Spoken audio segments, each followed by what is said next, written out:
पंजाब की पराली और दिल्ली का हुआ पॉल्यूशन, दिल्ली की अपनी खेती।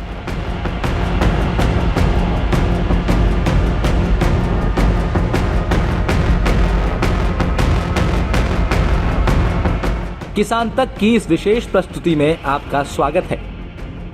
तीसरे एपिसोड का नाम है पॉल्यूशन, दिल्ली की अपनी खेती। अब तक हमने आपको खेती, पराली और किसान से जुड़े 10 फैक्ट से अवगत करवाया। ये भी बताया कि कैसे किसान दिवाली मनाने के लिए पराली नहीं जलाते, बल्कि ये ग्रीन रेवोल्यूशन का इफेक्ट है। अब आपको बताते हैं कि कैसे हरियाणा और पंजाब में पराली की प्रॉब्लम कंट्रोल में आने लगी, बावजूद इसके दिल्ली में प्रॉब्लम क्यों बनी रहेगी। तो 100 बात की एक बात यह कि पराली दिल्ली के लिए बड़ी प्रॉब्लम है। पराली दिल्ली की गंदी हवा को और भी गंदा बनाती है, लेकिन पूरे साल में ये 10 दिन का बिन बुलाया मेहमान है। साल के बाकी 355 दिन दिल्ली प्रदूषण के राक्षस को गोद में लिए घूमता रहता है और किसान को कोसता रहता है। हम ये नहीं कहते कि इस सैड स्टोरी का दी एंड है ही नहीं, लेकिन दिल्ली को प्रदूषण से राहत संभव है या नहीं, इस सवाल का जवाब हाँ भी है और नहीं भी। अगर पराली प्रॉब्लम की बात करें तो हाँ, लेकिन दिल्ली के पॉल्यूशन की बात करें तो ना। पहले बताते हैं कि पराली की समस्या कैसे काबू में आ रही है, फिर बताएंगे आपको कि दिल्ली के प्रदूषण की सच्चाई क्या है, जिसे हम देखकर भी अनदेखा कर रहे हैं। पंजाब और हरियाणा में इस साल सरकारों की मेहनत के नतीजे दिखने लगे हैं। खरीफ और रबी के चालू सीजन में हरियाणा में पिछले साल की तुलना में 44% कम पराली जली है, जबकि पंजाब में 30% की कमी आई है। इसका नतीजा क्या हो रहा है, ये सफर के 4 साल के आंकड़े बताते हैं। दिल्ली के पॉल्यूशन में पराली का योगदान 5 नवंबर 2019 को 42% था, 31 अक्टूबर 2020 को 44% था, 7 नवंबर 2021 को 48% था, लेकिन 3 साल से बढ़ रहा ये ग्राफ 3 नवंबर 2022 को घटकर 30% तक आ गया। अब इसे ग्राउंड के एक और आंकड़े से समझिए। 2022 में 15 नवंबर से पहले तक 3 दिन का प्रदूषण सीवियर यानी गंभीर श्रेणी में रहा, जो इससे महज 1 साल पहले 2021 में 12 दिन तक सीवियर कैटेगरी में बना रहा। यानी इस साल पराली के दिनों में खतरनाक दिनों की संख्या 1/4 ही रह गई। इस साल पहली बार पराली के दिनों में प्रदूषण में भारी गिरावट देखने को मिली, या यूं कहें कि दिल्ली पराली से कुछ कम ही त्रस्त थी। ये इसलिए संभव हो पाया क्योंकि पहली बार यहाँ किसानों को पराली हटाने के लिए पैसे खर्च नहीं करने पड़ रहे, बल्कि किसान अब उसी पराली से पैसे कमा रहे हैं। जगह जगह पराली को एनर्जी में बदलने वाली यूनिट्स लगने लगी है। ये कारखाने किसान से 1000 रुपये प्रति एकड़ के हिसाब से पराली खरीदने लगे हैं, जो किसान खुशी खुशी बेच रहा है। सोनीपत के अटेरना के किसानों की जुबानी सुनिए।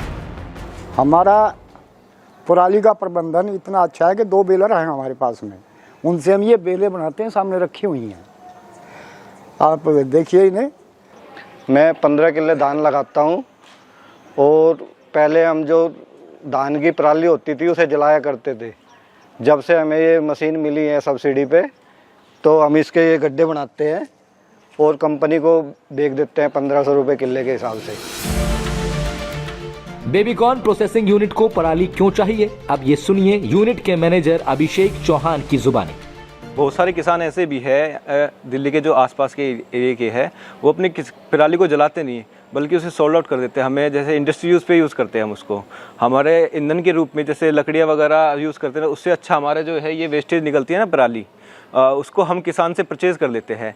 वे 1 एकड़ में जैसे किसान को अपना टाइम बचाने के लिए हमें बेच देती है। वे 1500 से 1000 रुपये पर एकड़ के हम ले लेते हैं, उसका हम इंडस्ट्री यूज़ पे यूज़ करते हैं। ये हमारा बॉयलर है, जिससे हम मतलब उसको पराली को जला के एनर्जी प्रोड्यूस करते हैं, उससे हम अपना जो है इंडस्ट्री यूज़ में अपना काम करते हैं। लेकिन हम निरंतर ये प्रयास कर रहे हैं कि डिकम्पोजर की क्षमता को और बढ़ाएं और धान की किस्में जो हैं उनकी अवधि को थोड़ा कम करें, ताकि किसान को पर्याप्त समय मिल सके, करीब 25 दिन का समय। अभी भी ऐसा नहीं है कि 30 लाख हेक्टेयर अगर धान लगता है पंजाब में तो सारा का सारा क्षेत्रफल जो है देर से पकने वाली किस्मों में है, ऐसी बात नहीं है।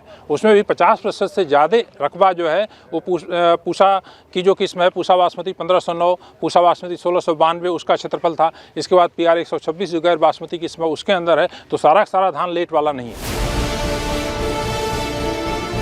जल्द पकने वाली बीज लाई जा रही है, सुपर सीडर के इस्तेमाल का प्रसार किया जा रहा है और फिर पराली को ना जलाने पर कुछ जगहों पर दी जाने वाली इंसेंटिव, ये वो कदम है जो सही दिशा में जा रहे हैं। रही बात पराली को ईंधन में परिवर्तित करने की, तो छोटी बड़ी फैक्ट्रीज लग रही हैं। शुरुआती दौर है, इसीलिए वक्त लगेगा। अगले साल जब व्यापक रूप से किसान पराली बेचने लगेंगे तो आशा है कि अगले साल से पराली की परेशानी भी कम होती दिखेगी। अंत में एक यक्ष प्रश्न फिर भी बना रहेगा। प्रश्न ये कि क्या पराली की परेशानी कम होने के बाद दिल्ली की हवा साफ सुथरी हो जाएगी? जी नहीं, तब दिल्ली वासियों का वास्तविकता से सामना होगा, जिस वास्तविकता से पिछले 5-6 साल से हम नजरें चुरा रहे हैं और किसान को कोस कोस के अपनी जिम्मेदारी से मुकर रहे थे। आने वाले कुछ वर्षों में शायद ये महसूस होगा कि पराली की परेशानी का दिल्ली ने कुछ ज्यादा ही हवा बना दिया। जब खेत से पॉल्यूशन फैलना कम हो जाएगा, तब शायद दिल्ली को समझ आने लगेगा कि पॉल्यूशन दिल्ली की घर की खेती है। दिल्ली का ये स्वयंभू संकट है जो दूसरों को कोसने से नहीं, खुद की गिरेबान में झांकने से ही सुलझेगा। तो आप देख रहे थे हमारी विशेष प्रस्तुति पराली का धुआं या दिल्ली का हुआ। किसान से जुड़ी हर खबर के लिए आप देखते रहिए किसान तक।